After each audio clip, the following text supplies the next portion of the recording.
What's your personal feelings about potentially going into this stretch of games without those two guys? To paraphrase one of my favorite memes, not great, Bob.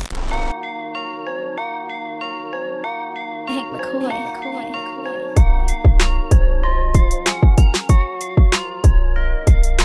Obviously, we saw your update on Devin Booker, but can you provide any more details behind the scenes as to what may or may not be going on? Yeah, Royce O'Neale said it was just one of those kind of freak plays that happens. He said that Book kind of came down on his ankle and rolled it, and he caused him to roll his ankle as well.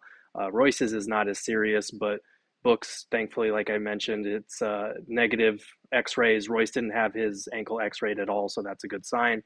Um, Book, they're going to see how it responds overnight with the back-to-back. That's really tough timing against a Thunder team that just had their win streak snapped a couple of days ago and is probably pretty angry about that. So, not ideal timing on that front. I personally would be surprised if he plays, but we'll just have to wait and see what the injury report shows. It was kind of concerning for me that he looked like he was in as much pain as he was in, and how quickly he, escorted himself off the court to go back to the locker room. He knew his night was over. So hopefully it's not anything long term and it's a day to day thing, but we'll find out more tomorrow. What about Nurk as well? Neck sprain sounds rough. Not ideal.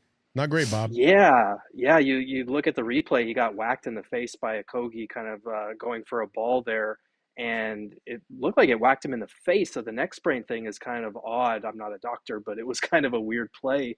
And thankfully he was evaluated for a concussion, and Vogel said it is just a neck sprain. So hopefully there's no other problems going on the concussion side of things.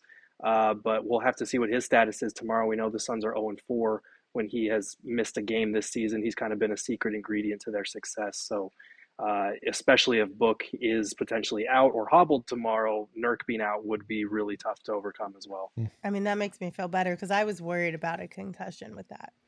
Yeah, I mean, like I said, the concussion thing, I'm glad it's ruled out, but the neck sprain thing kind of worries me. But the fact that he got hit in the face, and now I kind of see what I think probably happened. It looked like his neck might have jerked in a little bit, and that's how you get a sprain. But let's talk about no Book, potentially no Book, no Nurkic tomorrow. How are you feeling about the fact that this is a tough Thunder team? And there's a tough schedule coming up, man. How do you feel? What's your personal feelings about potentially going into this stretch of games without those two guys? To paraphrase one of my favorite memes, not great, Bob. Like, it's not going to be like that. Would have been a tough matchup for them and a real test with Devin Booker and Nurk available, especially with the way that they played tonight.